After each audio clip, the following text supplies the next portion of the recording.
Assalamualaikum warahmatullahi wabarakatuh.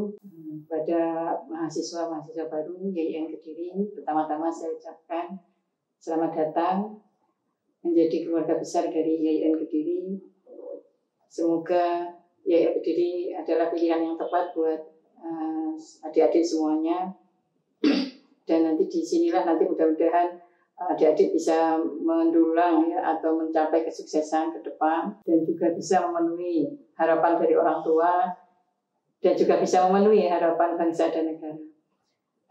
Mahasiswa-mahasiswi baru dari YIN Kediri, pertama kenalkan ya, nama saya Bu Munifa, Wakil Rektor 2 YIN Kediri, bidang perencanaan, keuangan, dan kepegawaian serta administrasi umum. Perlu saya sampaikan beberapa hal. Pertama, YIN Kediri ini adalah perguruan tinggi negeri Islam, satu di antara 58 PTKIN se-Indonesia. Jadi, YIN Kediri merupakan perguruan tinggi negeri di Islam di antara 58 perguruan tinggi di seluruh Indonesia, dan termasuk perguruan tinggi negeri pertama di Kediri. Sekarang ada cabang-cabang dari Brawijaya maupun dari Malang itu ya. Adik-adik semua yang saya hormati dan saya sayangi, YIN Kediri ada 4 fakultas, yaitu ada Fakultas Usuluddin dengan 7 program studi, Fakultas Tarbiyah dengan 8 program studi, Fakultas Syariah dengan 2 program studi, dan Fakultas Ekonomi Bisnis itu 4 program studi. Jadi kampus kita sudah lumayan besar dengan mahasiswa dengan 4 fakultas, 28 prodi dan hampir 13.000 mahasiswa. Nah, Anda adalah salah satu bagian dari keluarga besar YIN Kediri yang mudah-mudahan nanti bisa selesai dengan tepat waktu ya, 4 tahun selesai. Kemudian YIN Kediri ini juga ada unit-unitnya, jadi nanti di dalam proses perkuliahan maupun layanan akademik maupun non-akademik, adik-adik nanti akan difasilitasi dengan berbagai unit untuk membantu adik-adik atau mendukung adik-adik dalam pelaksanaan perkuliahan. Sebab PBAK itu kan sebenarnya substansinya adalah bagaimana mengenalkan, menginformasikan tentang budaya akademik maupun non-akademik kepada mahasiswa baru. Dengan dikenalkannya seperti ini, beberapa hal yang perlu Anda ketahui, nanti proses pendidikan, proses belajar Haman juga akan menjadi lebih mudah, sehingga tidak terganggu dengan hal yang teknis. Sehingga bisa informasi apa-apa sudah tidak ada kendala lagi ketika informasi-informasi yang berkaitan dengan proses belajar sampai nanti sudah Anda ketahui ketika di BPAK ini. Nah, Bu Munifa sekarang lebih menjelaskan atau beri informasi yang berkaitan dengan keuangan dan kelembagaan. Nah, di kampus kita nanti kita ada hampir 550 dosen dan karyawan yang nanti juga akan membantu sampean untuk proses belajar tentunya sesuai dengan program studi masing-masing, baik yang ada di Usuluddin, Tarbiyah, Syariah maupun di FEBI. Di kampus kita itu juga banyak sekali layanan-layanan umum ya, di samping ruang kuliah, ruang praktikum, laboratorium dan sebagainya, kita ada layanan umum. Layanan umum itu apa? Layanan yang berguna atau dimanfaatkan secara umum baik mahasiswa maupun dosen. Misalnya ada kantin, ada perpustakaan, ada macam-macam lah ya, itu layanannya nanti bisa, mungkin nanti akan lebih detail akan disampaikan oleh teman-teman yang ada di Dema kali ya. Tapi yang jelas saya di sini sebagai pimpinan di wilayah di bidang keuangan dan sarpras dan kelembagaan ya, maka ada beberapa hal nanti yang ingin saya sampaikan biar nanti adik-adik semua lancar dalam proses kuliah selanjutnya. Kemudian di samping itu, adik-adik nanti juga karena kita lembaga pendidikan formal, jadi bagaimanapun harus mengikuti aturan-aturan yang ada. Karena namanya organisasi, namanya lembaga, tentunya harus ada aturan yang ditegakkan. Gitu ya. Kalau nggak ada aturan nanti nggak akan teratur gitu ya. Jadi nanti ada aturan-aturan yang tentunya harus ditaati, harus diikuti. Dan ini juga harus diketahui oleh adik-adik semua apa sih aturannya, sehingga nanti jangan sampai zaman itu melanggar aturan. Nah, berkaitan dengan peraturan, misalnya kalau dalam hal kaitannya dengan akademik, itu nanti ada namanya buku pedoman akademik. Di sana membahas berisi tentang berapa SKS yang harus dipenuhi, berapa semester maksimal, bagaimana skripsi, bagaimana macam-macam itu ada nanti di dalam buku pedoman akademik. Kemudian berkaitan dengan layanan non-akademik itu nanti ada SOP. Ya, jadi SOP itu Standard Operational Procedure, artinya bagaimana prosedur yang harus dilalui, bagaimana ketika mau cuti, bagaimana ketika mau registrasi, bagaimana ketika mau ujian skripsi dan sebagainya. Maka ini nanti juga ada petunjuknya atau ada standarnya, sehingga ketika zaman sudah ketika zaman melakukan atau membutuhkan layanan-layanan tersebut, Anda cukup membaca SOP atau buku pedoman akademik yang ada di web kita, ya nanti bisa dilihat di web IAIN Kediri. Contoh misalnya kalau nanti nggak paham ini ya, nanti akan kendalanya juga akan kesampaian juga. Misalnya masa registrasi tanggalnya terakhir misalnya tanggal 20 Agustus misalnya. Kok sama telat? Tanggal 20 Agustus, tidak tahu kalau ada informasi bahwa tanggal 20 Agustus registrasi di kalender akademik, maka ketika Anda telat, Anda juga akan rugi gitu ya, karena nggak bisa nyusul dan sebagainya, nggak bisa. Semuanya sudah tersistem dengan bagus, dengan baik dan terintegrasi. Karena ketika Anda telat registrasi, ini bukan hanya masalah pembayaran uang saja, tapi masalah pemrograman, masalah absen, masalah dosen dan sebagainya. Sehingga di sini saya tekankan lagi adik-adik bahwa Anda harus terus mengikuti bagaimana kalender akademik yang ada di IAIN Kediri, bagaimana prosedurnya dan lain-lain. Dan itu bisa dilihat di webnya IAIN Kediri. Kemudian yang selanjutnya yang ingin saya sampaikan adalah masalah keuangan ya. Ini biasanya teman-teman banyak yang berkaitan dengan keuangan, ini nomor 1. Okay? Jadi keuangan. Jadi di IAIN Kediri ini kita menggunakan 5 grade. 5 grade itu ada 1, 2, 3, 4, 5. Jadi ada UKT 1, UKT 2, UKT 3, dan 4 sampai 5. Nah, UKT itu apa? UKT itu singkatan dari uang kuliah tunggal. Artinya, mahasiswa itu setiap semester itu dikenakan pembayaran UKT. Kenapa disebut UKT, uang kuliah tunggal? Karena kita di negeri ya, sekolah perguruan tinggi negeri. Artinya UKT itu adalah seluruh pembiayaan di kampus ini itu hanya satu. Nggak ada pembayaran lain-lain selain UKT. Jadi ini mulai SPP, BAK, SPP, KKN, skripsi, wisuda, semuanya jadi satu.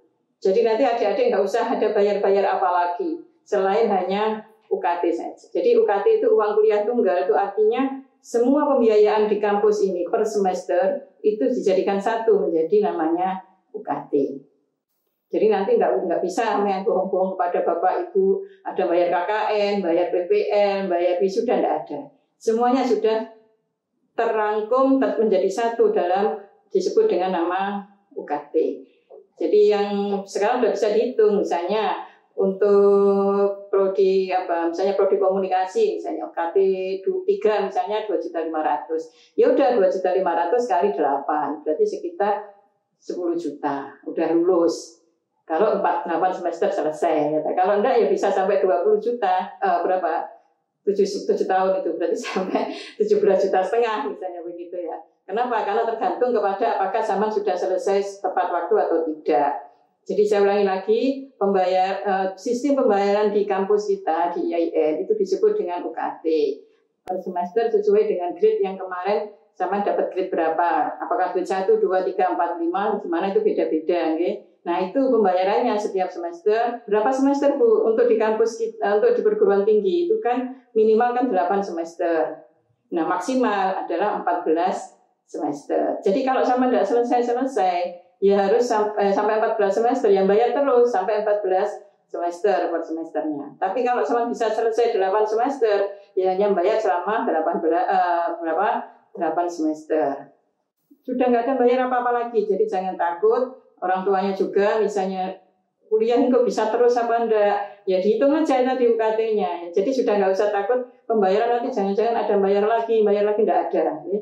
Tidak ada bayar lagi yang ke kampus. Kecuali kalau kebutuhan sampean, misalnya fotokopi makalah, apa itu kan beli pulsa, beli paket itu kan urusan masing-masing ya. Tapi kalau urusan dengan kampus cukup dengan bayar UKT untuk semua keperluan di kampus setiap semester. Nah, setiap semesternya berapa Bu sesuai dengan grade-nya. Kemudian mungkin ada yang bertanya, Bu ini kok teman saya ada yang grade 1, grade 2, grade 3, grade 4, grade 5.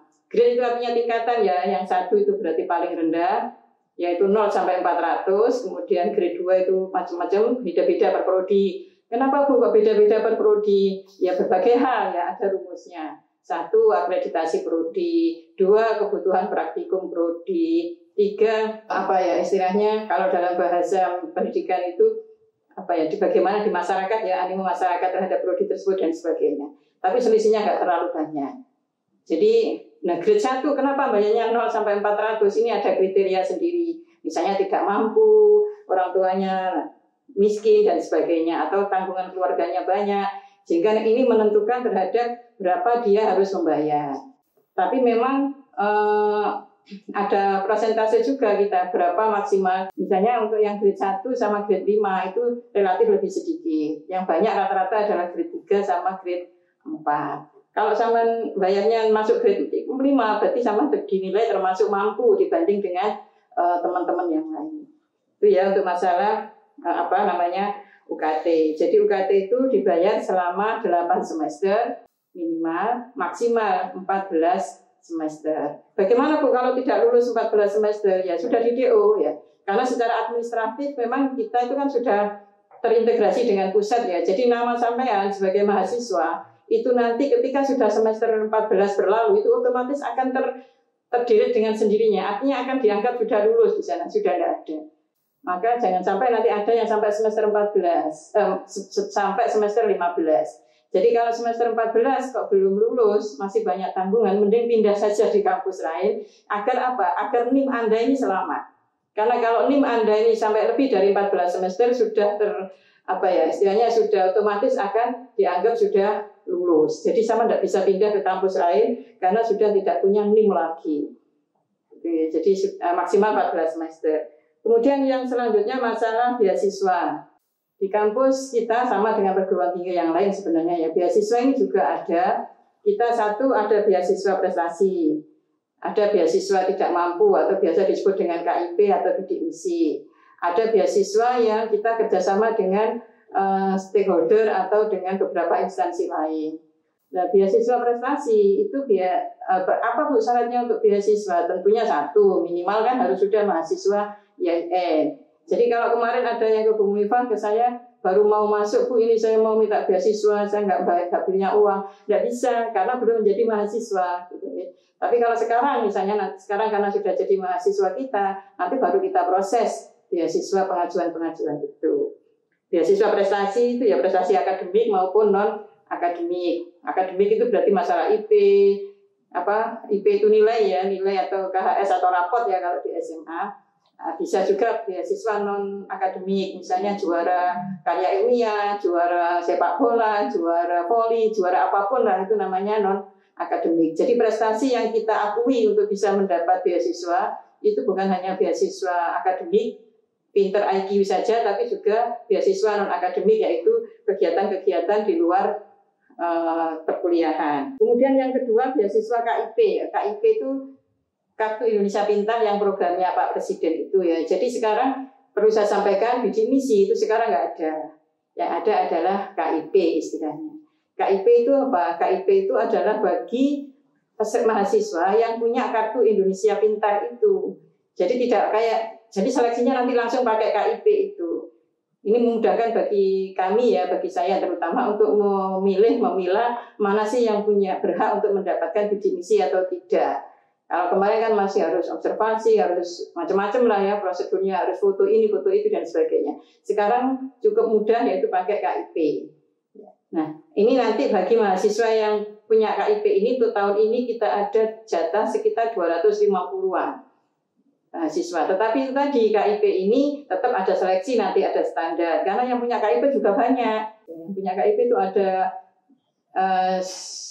belum ini ya datanya ya, tapi yang jelas sudah banyak sekali sehingga nanti harus ada seleksi juga dari sekian banyak yang punya KIP. Seandainya KIP ini tidak terpenuhi, maka nanti bisa itu teorinya adalah pakai mahasiswa yang punya PKH, ya PKH kartu PKH itu yang tidak mampu itu. Jadi itu juga bisa menjadi indikator untuk mendapatkan beasiswa KIP. Seandainya sama semuanya Bu, maka akan kita lihat dari aspek tanggungannya. Misalnya sama-sama punya KIP, tapi yang satu ini anak terakhir, sementara yang satunya anak pertama dari 5 bersaudara misalnya.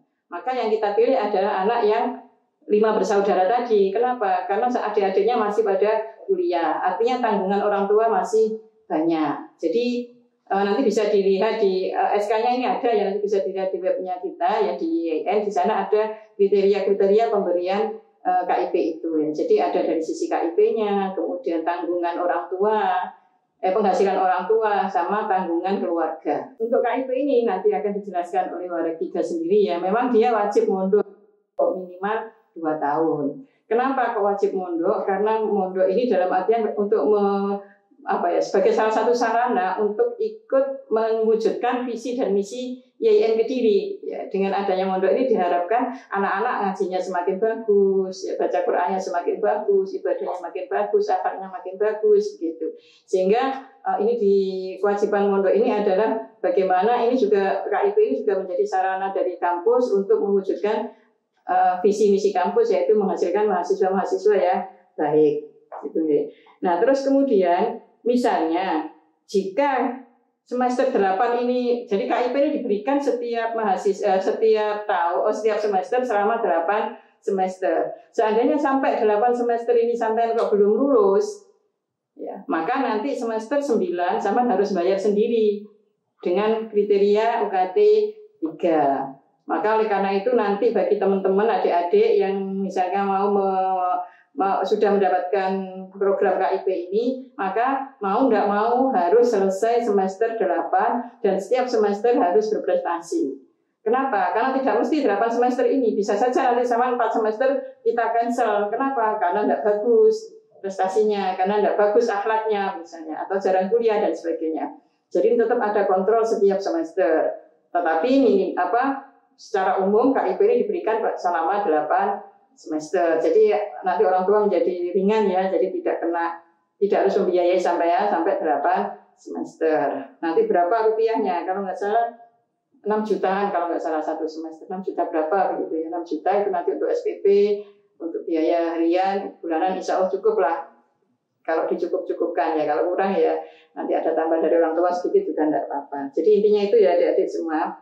Kemudian untuk beasiswa yang kerjasama dengan instansi lain, itu kita kerjasama dengan bank-bank, ya, ada BRI, ada BI, ada banyak ya, ada Spursma dan macam-macam. Tentunya ini nanti tergantung ya. Jadi kapan Bu itu nanti munculnya ya ketika kita ada pemberitahuan dari masing-masing instansi itu, dan nanti akan kita share atau kita sosialisasikan ke teman-teman. Tapi biasanya yang untuk beasiswa seperti ini itu biasanya untuk mahasiswa-mahasiswa yang semester menengah-menengah itu, artinya ya semester 2 ke atas dan sebelum semester 8 atau semester 7 ya. Nah nanti prosedurnya dan sebagainya nanti bisa dilihat di webnya. Saya pikir itu aja adik-adik ya yang berbahagia. Mudah-mudahan informasi awal ini bisa menjadi semangat bagi sampean semua, dan informasi ini juga bisa membantu sama nanti untuk menjalankan perkuliahan selanjutnya. Jadi saya pesan tadi pertama berkaitan dengan peraturan, ya ikuti aturan-aturan yang ada, baca, pahami dan ikuti aturan baik berkaitan dengan pedoman akademik, yaitu aturan tentang akademik maupun berkaitan dengan layanan non akademik yang ada di SOP kita. Kemudian yang kedua berkaitan dengan Sarpras, monggo dimanfaatkan, kita banyak fasilitas kegiatan-kegiatan kemahasiswaan juga yang kira-kira nanti relevan dengan bidang atau passion sampean, ya, keahlian sampean, dan juga yang ketiga berkaitan dengan pembayaran ya SPP dan sebagainya tadi. Jadi SPP kita berlaku selama 8 semester UKT-nya ya selama 8 semester. Nah nanti kalau sama tidak selesai sampai 14 semester, tadi tetap harus membayar sampai 14 semester. Kalau semester 14 belum lulus, maka Anda akan kita DO. DO itu apa? DO itu dikeluarkan. Ya, dikeluarkan tanpa surat bisa pindah, hanya ada surat keterangan pernah kuliah. Maka nanti Anda nggak bisa pindah. Kalau Anda mau pindah ke tempat lain ya sebelum semester 14. Agar apa? Kenapa? Karena NIM Anda, nomor induk mahasiswa Anda di PD Dikti Pusat itu masih ada. Kalau sudah semester 14 itu sudah setelah semester 14 NIM Anda sudah di-close ya, intinya karena sudah lulus. Itu aja, terima kasih, semoga sukses ke depan dan lulus tepat waktu. Assalamualaikum warahmatullahi wabarakatuh.